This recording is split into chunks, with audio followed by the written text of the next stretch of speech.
तुर्क फ़ज़ाइया के कमांडर का एयर हेडक्वार्टर्स का दौरा, सरबराह पाक फ़ज़ाइया से जनरल ज़िया कमाल की क़यादत में वफ़द की मुलाकात, बैनुल-अक़वामी तस्वीराती सूरत हाल, हालिया मुश्तरका मनसूबों और दो तरफ़ा ताउन पर इत्तेफ़ाक़। एयर चीफ ने कहा, देरीना मजहबी तारीख़ी रवाबित बेमिसाल तस्वीराती शराकत दारी के मज़हर हैं। हिकमत अमली से फ़ज़ाई जंगी चैलेंजेस से मौसर अंदाज में निपटा जा सकेगा।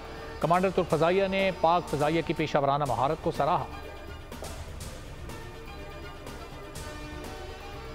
इलेक्शन की सियासत ने जमहूरियत का जनाजा निकाल दिया। कुछ भी हो जाए इलेक्शन करवाना होगा। बिलावल भुट्टो का दो टोक मौक़िफ़, कहा एक ही सूरत में आगे बढ़ सकते हैं। इलेक्शन कमीशन फौरी तौर पर इलेक्शन का ऐलान करे। हमारा मुतालबा एक ही होगा, इंतखाबात का शेड्यूल दो, इंतखाबात कराओ। मजीद कहा, एक शख्स की वापसी के लिए इलेक्शन रोका गया। उम्मीद है रियासती इंतजामात के बाद इस्तकबाल भी बड़ा होगा। 16 माह में साबित हो गया, पाकिस्तान को लंदन से नहीं चलाया जा सकता। सबको जवाब देने के लिए मुल्क में होना चाहिए। नवाज शरीफ अदालत के सामने सरेंडर करना चाहते हैं। गिरफ्तारी से पहले हिफाजती जमानत दी जाए। नून लीग के वकला की इस्लामाबाद हाईकोर्ट में दरखास्त पर समाअत। चीफ जस्टिस ने पूछा, क्या दरखास्त गुजार इश्तिहारी हैं? वकील अमजद परवेज ने जवाब दिया, जब कोई अदालत के सामने सरेंडर करना चाहता है तो अदालत उसे मौका फराहम करती है। नैब प्रोसिक्यूटर ने कहा, अगर कोई मुल्जिम आना चाहता है तो हमें एतराज़ नहीं। जस्टिस मियां गुलशन औरंगजेब ने कहा, आप पहले चेयरमैन नैब से पूछ लें। अदालत ने नैब को नोटिस जारी करते हुए दलाइल तलब कर लिए। समाअत कल तक मुलतवी।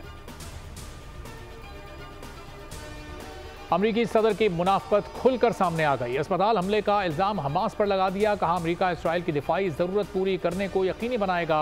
हमास ने 7 अक्टूबर से अब तक 1400 इसराइलियों को निशाना बनाया। मुहज़्ज़िब दुनिया को हमास को शिकस्त देने के लिए मुत्तहिद होना पड़ेगा। हमास ने ऐसे मज़ालिम का इर्तिकाब किया जिससे दाइश ज़्यादा मकबूल नजर आए। हिमायत पर इसराइली वज़ीर आज़म ने अमरीकी सदर का शुक्रिया अदा किया। एक दूसरे को गले भी लगाया।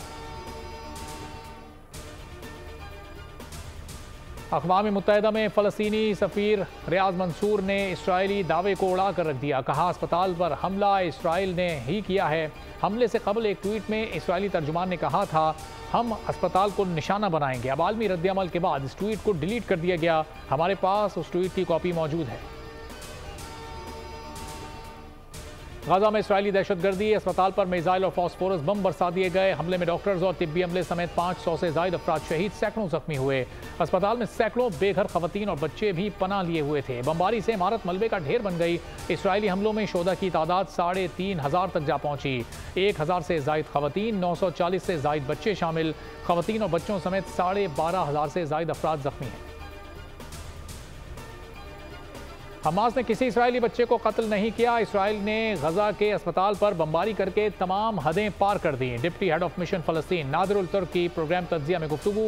कहा, अस्पताल पर हमले में 500 से ज़ायद फ़लस्तीनी शहीद हुए। अस्पताल हमले में शहीद अफराद की ज़्यादा तादाद खवातीन और बच्चों की है। पाकिस्तान की मौजूदगी में फ़लस्तीन तनहा नहीं रह सकता। पाकिस्तानी अवाम फ़लस्तीनी अवाम के साथ हैं। बिलावल भुट्टो का कराची में सानिया कारसाज की तकरीब से खिताब।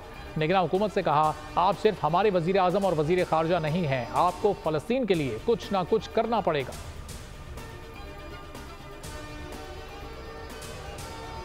और इसराइल फ़लस्तीनियों की नस्ल कुशी और जंगी जराइम में मुलव्वस है। 58 इस्लामी ममालिक ने दिलेराना मौक़िफ़ ना अपनाया तो तारीख़ उन्हें माफ़ नहीं करेगी। अमीर जमात इस्लामी सिराजुल हक ने कहा, फ़लस्तीन की आज़ादी के फैसला कुन लम्हात आन पहुँचे हैं। जो बहादुर कौम वही रास्ता इख्तियार करेगी जो फ़लस्तीनी मुसलमानों ने किया।